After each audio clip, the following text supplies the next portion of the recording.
Welcome back to ECCMID TV. We're here on day 4 of the ECCMID Congress in Amsterdam. In our studio, at least, we're starting to wrap up and turn our attention now to what lies ahead, 2017 and the next ECCMID Congress coming up in Vienna.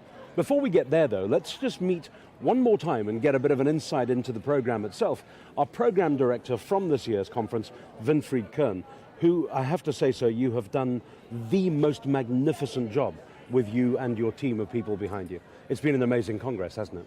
Yeah, thank you for the compliments, but I must be also grateful to all the program committee members that helped to make this program, this Congress, a great success, of course. Also the organization team and all people around it. So and it has been a huge team of people that you represent as well. Absolutely.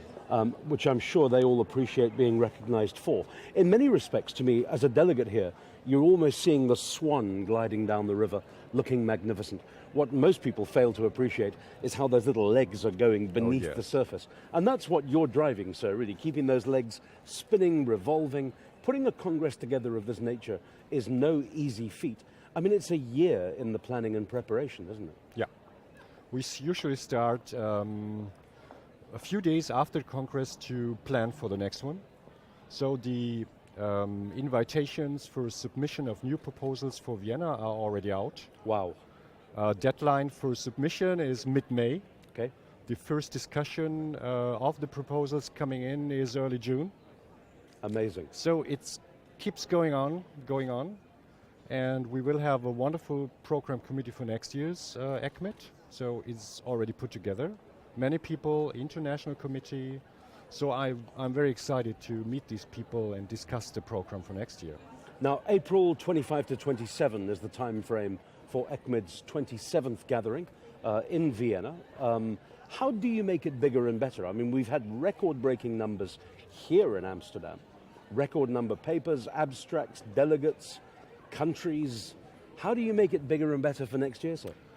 Well, I already heard from friends from the United States that they will love to come to Vienna because of Vienna, sure, which is a very attractive city, of course. Then we thought about to do some special advertisement for our colleagues from the Eastern European countries. That, of course, who of course will love to travel short term, and perhaps it's easier for them to go to Vienna than to Madrid or to Amsterdam. So there will be some activity around it to make it even bigger than this year in Amsterdam. Wow, and lots of phenomenal medical stuff coming through, obviously, as well. What were your highlights this year? What did you most enjoy this year out of the program? And did you have a chance to see much of it in action? Well, what is much? I mean, I did not see the whole program, but of course I have the opportunity to see that after the Congress online. So, but I visited very interesting sessions about new genomic data, the revolution in diagnostics, which is really recognizable, identifiable now more and more. We had that special topic about refugee health and migrant health. Which is very apt and very timely at this point. Which is very timely. Of course, the science behind it is not that elaborated because of the short time you have to prepare that. And I'm sure next year this will be again a topic. We will see more in terms of outcomes of it. Also, I heard that very interesting keynote lecture from Hala Audi about the economics of the worldwide economics of antimicrobial resistance and the involvement of politicians in it. So very interesting about money, which is not our primary daily life, of course. But there was an awful lot of money being discussed by Hala at that session as well. Yes. And she reports directly to the UK Prime Minister. Yeah, I mean, it's just staggering. So yeah, well, it's interesting to listen to those people. I mean, absolutely.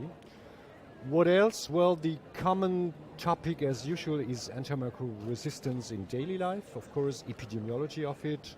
And I think there were some very interesting contributions about what I call, and many of my colleagues call, kind of intelligent prescribing. So how best to prescribe antibiotics to preserve them. Yes, of course. And of course you need to do a lot of studies to find out what's the best way to do this. And this is also a very interesting topic for the future because new antibiotics, they are there, they are being developed, but still you need that new way of intelligent prescribing to preserve them better. And thinking of new and innovative techniques, one thing that particularly caught my attention this year was this whole aspect, as controversial as it still is, fecal transplantation. Yes, I know that you like that. Yeah, well, it's being done. That's a surprise that it's being done in many places of the world, but the science in the public domain is not that clearly visible in terms of what's the efficacy, what's the adverse event. We do not know exactly the adverse event of it, what's the best product, which is a very difficult, very difficult situation. Absolutely. Of course. My feeling is that the whole field will move to a kind of synthetic flora, microflora.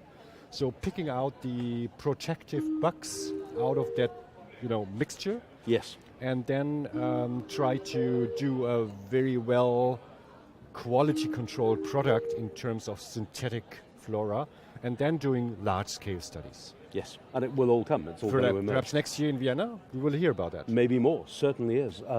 Now, I think from an ECCMID point of view, when I look at this Congress logo behind me and think the amount of work that's gone into it, you must be feeling incredibly relieved now as we approach the end of day 4, even though next week you start with ECCMID 27.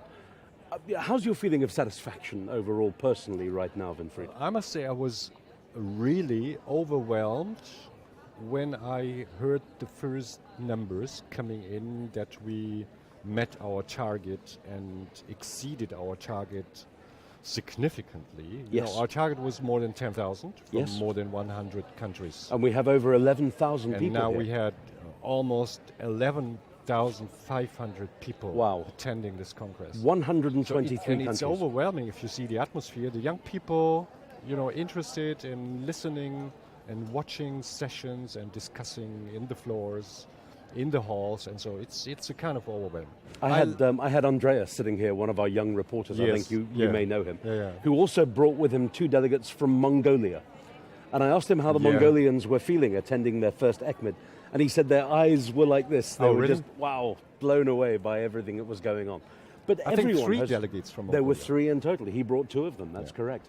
But I think that, most people that have seen me in the corridors, that have passed by here at our studio, all of them are just filled with nothing but the utmost admiration for what you and the team and the organizing committees and the whole of ECCMID has done to put this event on. I mean, it really has become the go-to event in this area, in this field. I hope so. Around the world, there's nothing that touches this now. I hope so. And so it's got to just get bigger and better. No pressure, Winfried. No. Bigger and better for next year in Vienna. Yeah, I think we can expect even higher numbers of attendees if we do our job properly. And we will do our best to do that, to achieve And that. I have no doubt, sir, that you and your magnificent team behind you are going to do just that. I can't wait to see you in Vienna. I think it's going to be phenomenal. Yeah, I hope to see you again. Thank you, sir. In I Vienna. certainly look forward to that as well. Okay. Winfried Kern, thank you very Thank much you. indeed, sir. Thank A you, real Michael. pleasure working with you. Thank you. Thank you.